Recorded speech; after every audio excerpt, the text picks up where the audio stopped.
Want to use a PGR in your cereals but have no time for a separate pass? Manipulator PGR can be applied as early as one tiller. Just add it to your herbicide to reduce lodging, increase harvest efficiency, and maximize yields. Talk to your retailer for more info and to confirm acceptable tank mixes.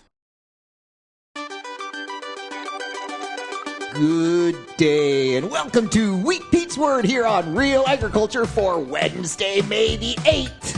On this episode of The Word, incredible advances.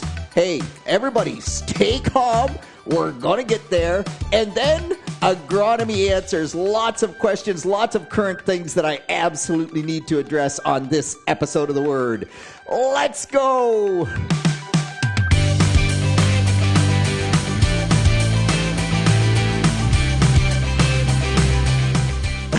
Too funny. Tyler sending me a great text with some frost-seeded oats. Wow, 8 inches tall. Just frost seeding is catching on other places as well. James up in New Liskeard talking, or the Northern Ontario area, I should say, talking about even up there when they get that little window, they are doing some frost seeding. But that's not what I want to talk about. It's Tyler said, hey, Peter, through spraying season, could you do a word episode a day? And I just going like, oh my gosh, Tyler, do you have any idea? It takes a while to do a word episode. There's lots of background, looking through messages, looking through Twitter, looking through texts, all that stuff. It's not like I just pick up the phone and do a 20-minute off the cuff. It is off the cuff, but it does take a little bit of work. And the other thing that rolls through my head is, a word a day keeps, boredom away. There you go. A word a day keeps boredom away. That's what we're going to go with. And thanks for the nice thought, Tyler. Ain't gonna happen. I got to be in the field planting and in the field scouting. I can't get to a word a day. That's all there is to it. Hey, the other really cool thing, unbelievable. So Channa Prakash, he tweets quite often. He works for Ag Bio World. Very interesting stuff. He tweeted out a paper about the lowly strawberry. And they're not really lowly, but it's just strawberries. Unbelievable. Since 1960, a 2,755% yield increase. And that's hard to even fathom. How could that be? But if you think about wild strawberries that you might see in your lawn, they're little wee tiny things full of seeds, and there's a whole bunch of things that fed into it. And Channa talked about the green revolution. So it's genetics, and it's not only genetics, but we hybridize, just like we have hybrid corn, hybridized strawberries. And so we went from those little tiny ones to nice, big, fleshy fruit. We also added fertilizer, added pesticides, but the other thing we did in the strawberry world was we made them photoperiod insensitive. So instead of getting one crop at the, middle end of June, now they can actually yield all year long. And it's just, technology can do amazing things. That's an outlier. There's no question about that. But you think about technology, man, the variety Mercedes of winter canola, yep. That's why we're able to grow winter canola now, because we did the opposite in winter canola. We took a plant that didn't have any vernalization requirement or any real photoperiod sensitivity, one or the other, not sure which, and we added it in to make winter canola like winter wheat so that it won't bolt in the fall. Lots of cool stuff. Technology is just so cool. Okay, let's get into the agronomy stuff. And to start with, no, it is not yet late. The weather has been incredibly variable. I get that. I have growers who have missed almost every rain and have gotten almost 1,000 acres of corn, 1,000 acres of soybeans planted as we speak here on May the 8th. I have other growers. It is just so wet in their area. They haven't turned a wheel other than getting the nitrogen and sulphur on the winter crops. Man, it's all over the place. I'm not going to talk about changing corn hybrids yet because it is May the 8th. We save that for next week, May the 15th. There's nowhere, let me repeat this, nowhere in the province of Ontario that you change hybrid maturities before May 20th.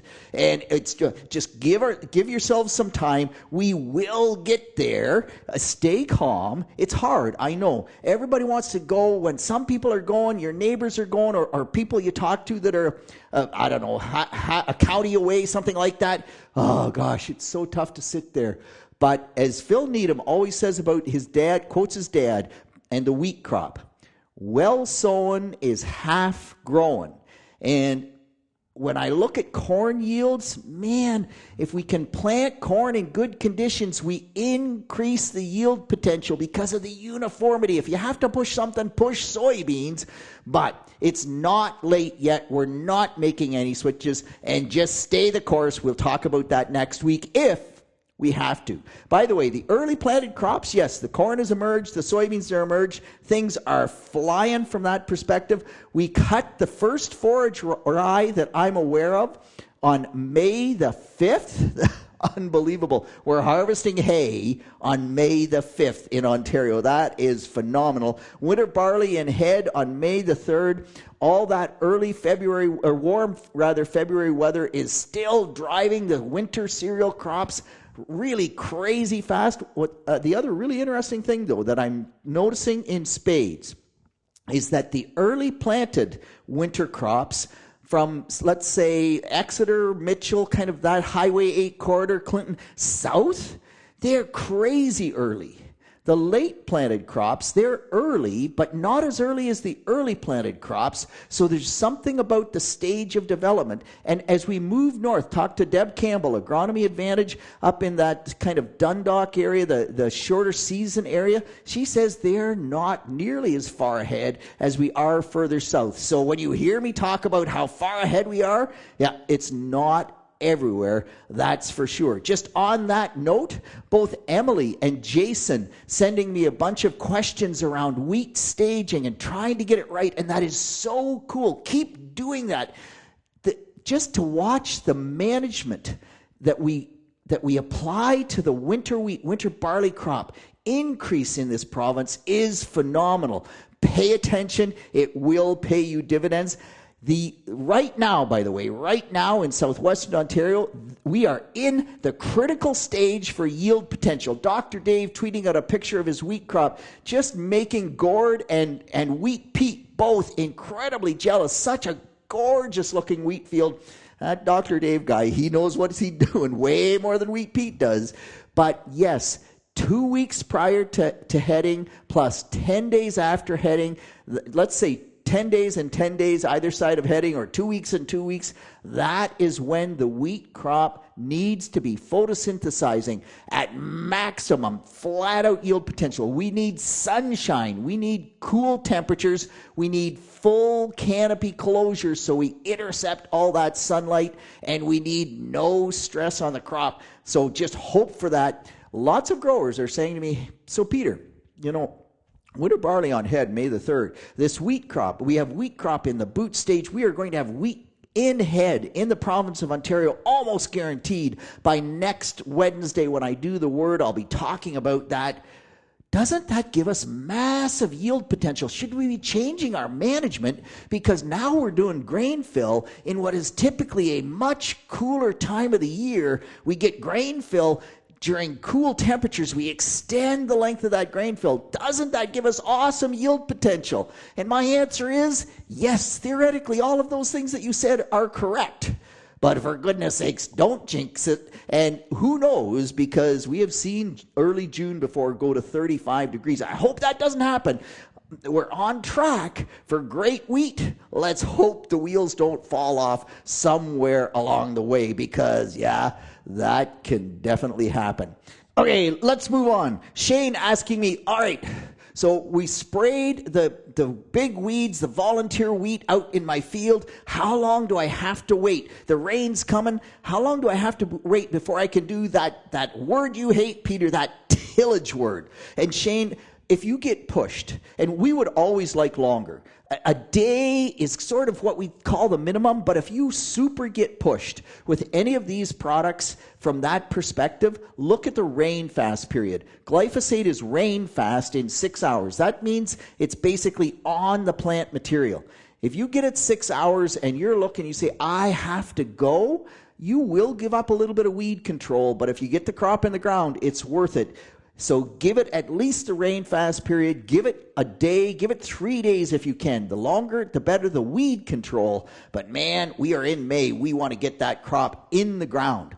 The other thing to note, and this is from Ryan Benjamins, my great friend in Lambton County, tillage gives really poor weed control on big weeds. If you have weeds out there and the fleabane is bolting, the winter wheat is getting big, and so all of these different weeds that they're getting a big and tough to control, tillage is crappy weed control on big weeds. So don't count on the tillage to take them out. In that situation, get the glyphosate on. Try to take them out. Of course, glyphosate-resistant fleabane, we need more than glyphosate. So we need multiple modes of effective action. We need to use lots of water to make sure we get good coverage. If we can at all, we want to do it in the middle of the day, because on fleabane that's glyphosate resistant, it's the Aragon we put in the tank. It's the Sencor we put on the tank that's really giving us that control. Aragon works best in the middle of the day. So there's all of these other factors we look at. Coverage, if you're using a contact herbicide to control the weed, like Aragon, then yes, again, we'd like smaller droplets. On the other hand, if I'm just trying to kill big wheat, glyphosate is all that I need. And no, you do not need full 2 liters. There's some rumor out there that you need a full 2 liters of glyphosate to kill wheat. Are you off? Like, are you insane, man? I have never seen 1 liter of glyphosate miss winter wheat. In fact, often half a liter is enough. It's big, so make sure you go to at least the full label rate, which is 0.67 liters per acre, and likely 1 liter per acre is where we're going to end up. But you don't need more than that from that standpoint. But pay attention. You really do need to get that job done before you do the tillage, because tillage isn't going to give you the weed control that you want. And as Ryan points out, spray it now if you can. And it's way too windy today, Wednesday here. Oh my gosh, it's like gale force winds. But if you can get it sprayed, even if you get locked out of the field for 2 weeks, 3 weeks, planting in June, having the big weeds dead now will make life so much easier when you do get it into the field. So burn down, get it done if you can at all. Okay, next, a grass field of hay, and the caller saying, so we're going to harvest it in about 2 weeks to 2.5 weeks, so 14 to 17 days. We didn't get manure on it last fall. Doesn't look great. Would nitrogen now help? And the answer is, it might help in protein. It probably would boost protein a little. But whenever you're doing any of these practices, if you don't get at least 3 weeks for the product that you apply, whether it's nitrogen, whether it's a fungicide, it takes some time for those products to get into the plant to make an impact. Realistically, it's like Preaxor on alfalfa. We're in the window for a lot of growers to put Preaxor on alfalfa. In fact, we probably should have had it done 10 days ago, because the alfalfa is 12 inches tall now, and we probably wanted to get it on more when it's 8 inches tall, 6 inches tall. But if you're going to harvest before 21 days, don't put it on, because you just won't get yield gain from that application. Similarly, in that grass field, if you're 2 weeks, 14 days, no, the nitrogen isn't going to have time to do its thing. It will increase protein, but it's too late to give much increase on yield. On the other hand, a caller from New York, Clay from New York, asking, I'm growing winter barley for the first time ever. Don't know much about it. We're going to put it up as high moisture barley in the silo. Do I use a T3 fungicide? And the answer there is absolutely, because now we put it on, we've got a 30, 35, 40-day grain fill period. We've got more than that 21 days to let that winter barley benefit from the application of that fungicide, do it. No question about that. Hey, next question is about sulfur on wheat. And I just, man, oh man, I beat my head against the wall and say, how many times do we have to say that sulfur on wheat is critical? I'm getting all sorts of pictures from southwestern Ontario from a number of different people with sulfur deficiency in winter wheat. And in fact, the first picture I got, it was, man, my wheat's pretty yellow. I think it's wet feet. And I said, well, it doesn't really look like wet feet per se, and you haven't been that wet. And they did a tissue sample, and it comes back with the nitrogen in the tissue sample through the roof, the sulfur in the tissue sample in the sewer. And my question is, how much sulfur did you apply? None. Oh my gosh. So high nitrogen rates induce sulfur deficiency to begin with. Number two is we know we need sulfur on winter wheat. Not every year. It isn't always going to show response. But man, when you go sulfur deficient, you lose big time in yield. It just should be part of the program on almost every field of wheat here in the province of Ontario. And the other question or the other comment I got back to me, a grower sent me a picture and said, yeah, it's sulfur deficiency. We didn't put any on, but it's flag leaf stage, and so it's too late to apply. It won't do any good. Whoa, wait a minute. Stop. Think about this. What did I say about how long do you need? 21 days. Do we have 21 days between flag leaf stage of wheat and harvest of that wheat? You want to believe it. Yes, the majority of the sulfur uptake normally would have happened. But if you don't apply, you will suffer huge in yield. Get that sulfur on. I'm going to beat my head against the wall on this one. I do not understand. Sulfur on wheat. If you're seeing sulfur deficiency, I don't care what stage the wheat is at. Get the sulfur on. Oh, well, if it's within 21 days of harvest, I'll change that. But get the sulfur on. Okay, Dennis sending a great tissue sample. So a tissue sample with low phosphorus, not in the basement phosphorus, but winter wheat, low phosphorus, saying, is there any benefit to applying phosphorus to the wheat crop? Can we get more phosphorus in? Well, Dennis, we're doing a project on that, so that's kind of cool. But the challenge is that I'm looking at a tissue test, a snapshot in time. It's not deficient for phosphorus. Will there be a yield gain? And so the chances are probably pretty low. I think, again, I've said this before, but we really have to be careful with how we interpret tissue tests. They're a great tool, but we have to learn how to utilize them. And just looking at one low phosphorus tissue test, I'm not going out there to put on a bunch of phosphorus. Plus, it's got to get there right away, because pretty soon, once that wheat heads, root growth slows, because the big sink becomes the head. And so the phosphorus, we'd have to get the root growth at the surface to actually pick up a surface application of phosphorus. At this stage, I think that's getting pretty highly unlikely. Josh then sending me a low tissue manganese test, and after, a soil test, also low manganese, and saying, well, we did some trials, at least we'll see. So that's the exact right answer, Josh. First off, tissue on manganese low, what does it mean? We're not so sure.